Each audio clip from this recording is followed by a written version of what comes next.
Episode 120. Instantly, Harry felt a jerk somewhere behind his navel. His feet had left the ground. He could not unclench the hand holding the Triwizard Cup. It was pulling him onward in a howl of wind and swirling color. Cedric at his side. Chapter 32. Flesh, blood, and bone.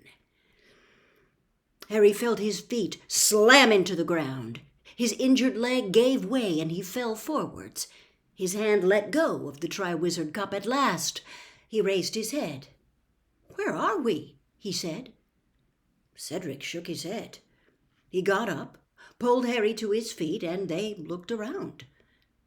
They had left the Hogwarts grounds completely. They had obviously traveled miles, perhaps hundreds of miles, for even the mountains surrounding the castle were gone. They were standing instead in a dark and overgrown graveyard. The black outline of a small church was visible beyond a large yew tree to their right. A hill rose above them to their left. Harry could just make out the outline of a fine old house on the hillside. Cedric looked down at the Triwizard Cup and then up at Harry. "Did anyone tell you the cup was a Portkey?" he asked. "Nope," said Harry. He was looking around the graveyard. It was completely silent and slightly eerie. "Is this supposed to be part of the task?" "I dunno," said Cedric. He sounded slightly nervous. "Wands out, do you reckon?"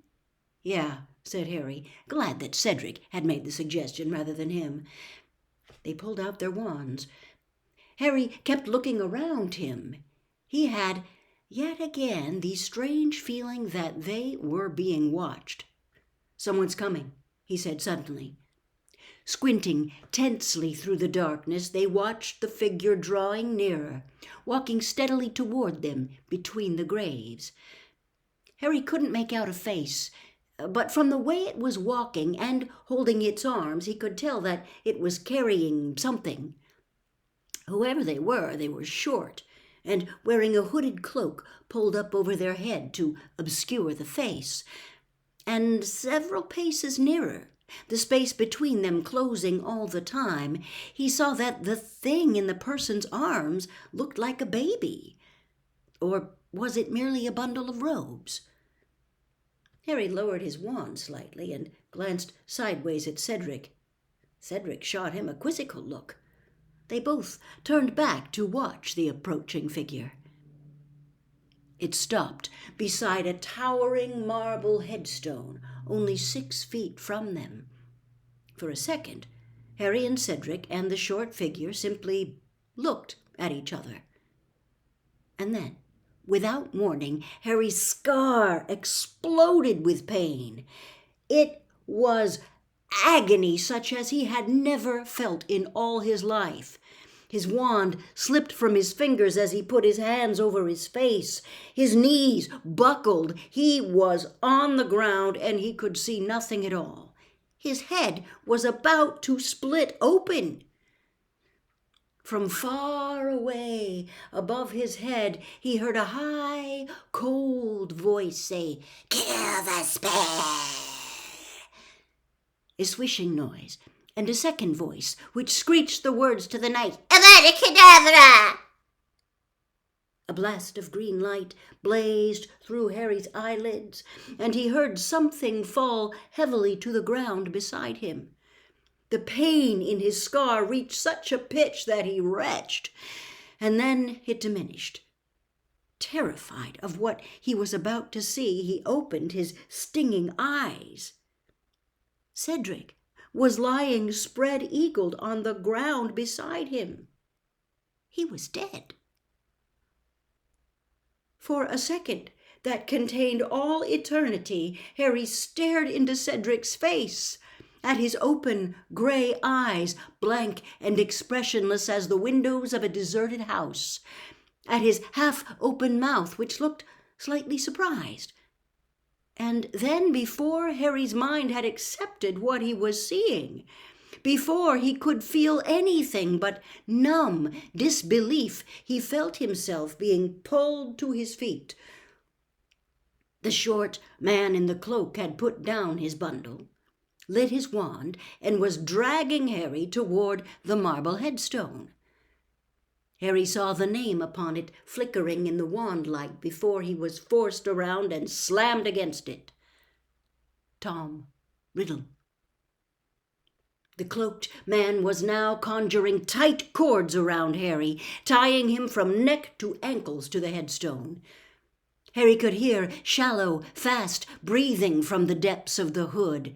He struggled, and the man hit him with a hand that had a finger missing, and Harry realized who was under the hood.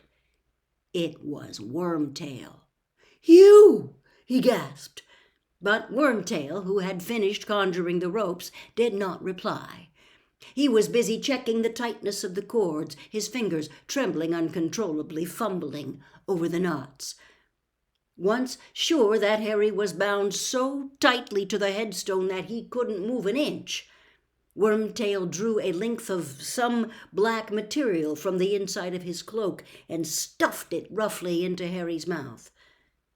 Then, without a word, he turned from Harry and hurried away.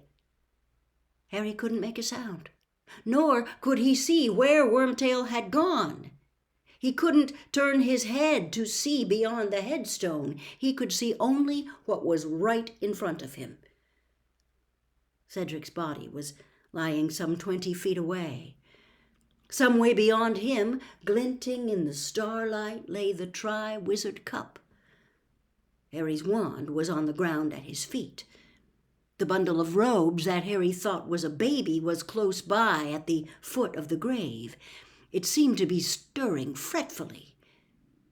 Harry watched it, and his scar seared with pain again, and he suddenly knew that he didn't want to see what was in those robes. He didn't want that bundle opened. He could hear noises at his feet. He looked down and saw a gigantic snake slithering through the grass, circling the headstone where he was tied. Wormtail's fast, wheezy breathing was growing louder again. It sounded as though he was forcing something heavy across the ground. Then he came back within Harry's range of vision, and Harry saw him pushing a stone cauldron to the foot of the grave. It was full of what seemed to be water. Harry could hear it slopping around, and it was larger than any cauldron Harry had ever used. A great stone belly large enough for a full-grown man to sit in. The thing inside the bundle of robes on the ground was stirring more persistently, as though it was trying to free itself. Now Wormtail was busying himself at the bottom of the cauldron with a wand. Suddenly there were crackling flames beneath it. The large snake slithered away into the darkness. The liquid in the cauldron seemed to heat very fast. The surface began not only to bubble, but also to send out fiery sparks as though it was on fire. Steam was thickening, blurring the outline of Wormtail tending the fire. The movements beneath the cloak became more agitated, and Harry heard the high, cold voice again. "Harry!" The whole surface of the water was alight with sparks now. It might have been encrusted with diamonds. "It is ready, master." "Now," said the cold voice. Wormtail pulled open the robes on the ground, revealing what was inside them. And Harry let out a yell that was strangled in the wad of material blocking his mouth. It was as though Wormtail had flipped over a stone and revealed something ugly, slimy, and blind, but worse, 100 times worse.